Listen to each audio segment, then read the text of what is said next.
Hi, it's just to colour up your life. இப்போ தான் நீங்கள் ஃபர்ஸ்ட் டைம் நம்ம சேனலில் பார்க்குறீங்களா?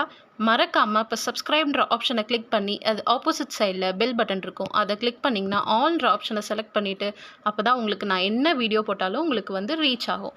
இன்றைக்கி என் சமையல் அறையில் நான் உங்ககிட்ட ஒரு சூப்பரான ஒரு டிஷ் வந்து நான் உங்கள் கூட ஷேர் பண்ண போகிறேன். வாங்க பார்க்கலாம். சண்டே குக்கிங்கில் ஏரி குளத்து மீன், அந்த மீன் எனக்கு கிடச்சிருக்கு. ஸோ அந்த மீன் வச்சு நான் குழம்பும் அப்புறம் ஃபிஷ் ஃப்ரையும் உங்களுக்கு நான் பண்ணி காட்ட போகிறேன். இது வந்து ஃப்ரைக்கு எடுத்திருக்கேன். பாருங்கள் எவ்வளோ ஃப்ரெஷ்ஷாக இருக்குது. அந்த கலர் கூட அவ்வளோ ஒரு ரெட் கலரில் இருக்குது. ஸோ இதுதான் வந்து ஃப்ரெஷ்ஷான மீன். இது வந்து எலும்பு அந்த இது எல்லாமே சேர்த்து நான் வந்து இது குழம்புக்கு எடுத்திருக்கேன். நல்லா க்ளீன் பண்ணிவிட்டு மஞ்சள்தூளும் கல்லுப்பும் போட்டு நல்லா வாஷ் பண்ணிடுறேன். இப்போ 50 கிராம்ஸ் குழம்பு மிளகாத்தூள், ஒரு 20 கிராம்ஸ் வந்து சில்லி 65 அந்த ஃபிஷ் ஃப்ரை இதெல்லாமே போடுற அந்த மசாலா, அப்புறம் ஒரு 10-15 பூண்டு வந்து அதை நல்லா இடித்து வச்சு எல்லாம் ஒன்றா தண்ணி ஊற்றி நல்லா மிக்ஸ் பண்ணி நல்லா ஒரு பேஸ்ட் மாதிரி பண்ணிக்க போகிறோம். அந்த பொடி வந்து எனக்கு ஊர்லேருந்து எனக்கு கொடுத்து விட்டாங்க. ரொம்ப டேஸ்ட்டாக இருக்கும் அந்த பொடி. அது நல்ல ஒரு புளிப்பு, உப்பு எல்லாமே காரம் கரெக்டாக இருக்கும். எதுவுமே ஆட் பண்ண தேவையில்லை. ஸோ அதுக்காக தான் அந்த பொடி இது பண்ணேன். நம்ம நார்மலாக வந்து குழம்பு மிளகாத்தூள் பொடியும் கொஞ்சம் மிளகாத்தூள், உப்பு, லெமன் ஆட் பண்ணாலே போதும். செம்ம டேஸ்ட்டாக இருக்கும். அதோட பூண்டு இடித்து போட்டால் ரொம்ப டேஸ்ட்டாக இருக்கும். இப்போ நான் கிட்டத்தட்ட இதை ஒரு 1.5 hours கிட்ட நான் மேரினேட் பண்ணி ஊற வைக்க போகிறேன். அந்த 65 அந்த ஃபிஷ் ஃப்ரை பொடி அது எனக்கு கிடைக்கல அப்படின்னும்போது நான் என்ன பண்ணுவேன்னா, வெறும் குழம்பு மிளகாத்தூள், கொஞ்சம் மிளகாத்தூள், அப்புறம் உப்பு, லெமன் இது மட்டும்தான் பிழிஞ்சு பூண்டு இடித்து போட்டு இந்த மாதிரி தான் பேஸ்ட் மாதிரி பண்ணி ஃபிஷ் ஃப்ரை பண்ணுவேன். ரொம்ப டேஸ்ட்டாக இருக்கும். இப்போ குழம்பு பண்ண ஸ்டார்ட் பண்ணிடலாம். வானலியில் எண்ணெய் போட்டு ஒரு 15 சின்ன வெங்காயம், ஒரு 10 பல் பூண்டு நல்லா போட்டு வதக்கிட்டு, வதங்கினதுக்கப்புறம் 2 பெரிய தக்காளி அதையும் நல்லா வெட்டி போட்டிருக்கேன். அதையும் நல்லா வதக்கணும். வெங்காயம் தக்காளி வதங்கினதுக்கப்புறம் மல்லி, மிளகு, சீரகம் இது 3ம் ஒவ்வொரு டேபிள் ஸ்பூன் போட்டு அதையும் நல்லா வதக்க போகிறேன்.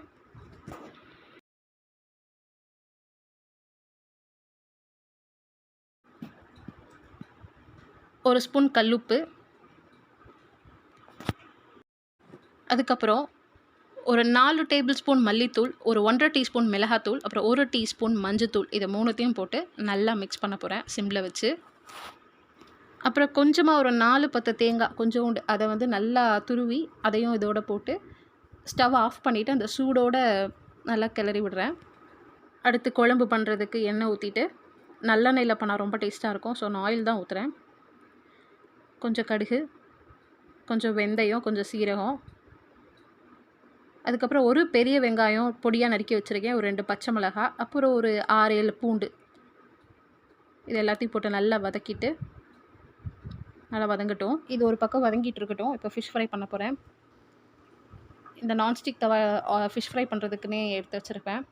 ஸோ நல்லா ஆயில் அப்ளை பண்ணிவிட்டு இந்த மேரினேட்டடான இந்த ஃபிஷ்ஷை ஒவ்வொன்றா போட்டு நல்லா வேகட்டும். இது ஏரி குளத்து மீன், நல்லா டேஸ்ட்டாக இருக்கும். ஒரு 1.5 hours கிட்ட நல்லா ஊறிருக்கு. ஸோ நல்லா அதோட எசன்ஸ்லாம் உள்ளே இறங்கியிருக்கும். இப்போ நல்லா வெங்காயம் வதங்கிடுச்சு. இப்போ வெங்காயம், தக்காளி எல்லாம் வதக்கி வச்சிடணும்ல, அதை நல்லா மையாக பேஸ்ட்டாக அரைச்சாச்சு. இப்போ அதையும் போட்டு நல்லா மிக்ஸ் பண்ணிடணும். ஸோ அந்த ஆயிலோடு அது வந்து அந்த எண்ணெய் பிரியும். ஸோ அப்போ தான் அந்த நல்லாயிருக்கும். உடனே தண்ணி ஊற்றிட்டா அது வேறு டேஸ்ட் மாதிரி மாறிடும். ஸோ கொஞ்சம் கொதி வந்ததுக்கப்புறம் அதுக்கப்புறம் அந்த ஜாரில் இருக்க தண்ணியும் ஊற்றிட்டு ஒரு 1.5 கிளாஸ் தண்ணியும் நான் ஆட் பண்ணுறேன் எக்ஸ்ட்ரா. பெரிய நெல்லிக்காய் சைஸில் ஒரு புளி நல்லா ஊற வச்சு நல்லா கரைச்சி இப்போ அதையும் ஊற்ற போகிறேன்.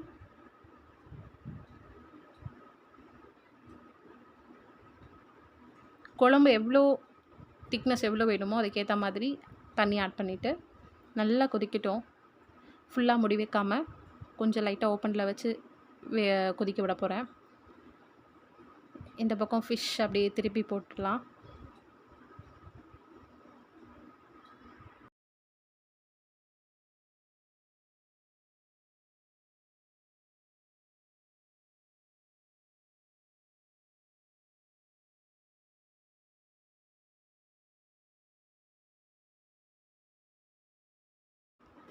பாருங்கள் குழம்பு நல்லா கொதிக்குது.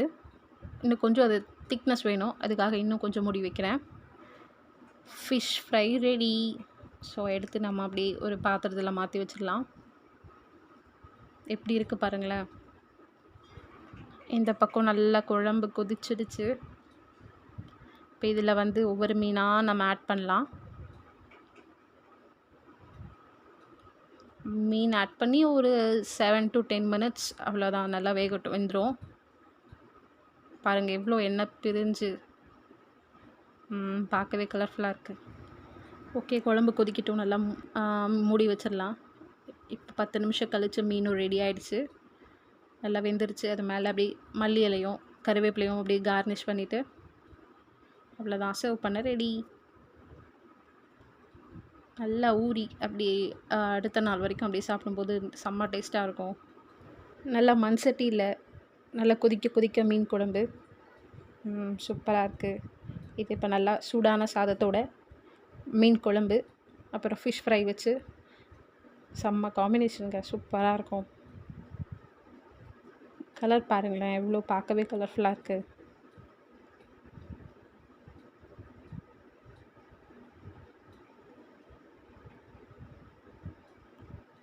ஃபிஷ் நல்லா பெருசாக இருக்குது, அந்த கரண்டியில் பத்தலை.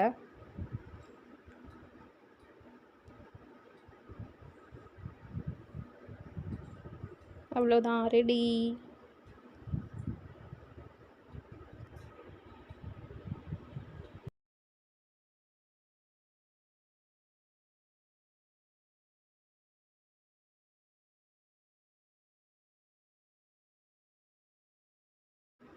என்ன ஃப்ரெண்ட்ஸ், என்னோடய வீடியோ உங்களுக்கு பிடிச்சிருந்ததா? ஸோ மறக்காமல் உங்கள் ஃப்ரெண்ட்ஸ், உங்கள் ஃபேமிலி மெம்பர்ஸ்க்கு ஷேர் பண்ணுங்கள், அவங்களையும் சப்ஸ்கிரைப் பண்ண சொல்லுங்கள். அண்ட் மறுபடியும் உங்களோட நான் அடுத்த ஒரு யூஸ்ஃபுல்லான ஒரு வீடியோ உங்கள் கூட ஷேர் பண்ண வரேன். மறக்காமல் சப்ஸ்கிரைப் பண்ணுங்கள், ஆல்ட்ரு ஆப்ஷன் கிளிக் பண்ணுங்கள், இல்லை பிடிச்சிருந்தால் லைக் பண்ணுங்கள். தேங்க்யூ ஸோ மச் ஃபார் வாட்சிங். See you again. Bye.